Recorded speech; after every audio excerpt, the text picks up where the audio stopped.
All right, a little bit disturbing. I just topped off at the Springfield, Virginia Supercharger. Back in the car, all seems normal, but can't shift into drive.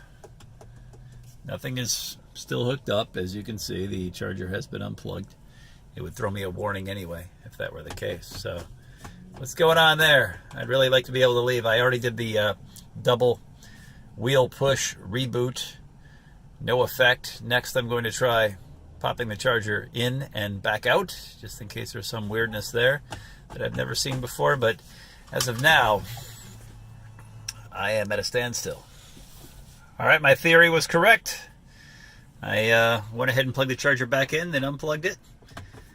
Now, it knew it was unplugged, and the door was shut. There were no warnings about the charger still being plugged in or anything like that, so I'm curious. But I thought maybe it's something to do with the contactors. So plugging it and unplugging it, well, that fixed it.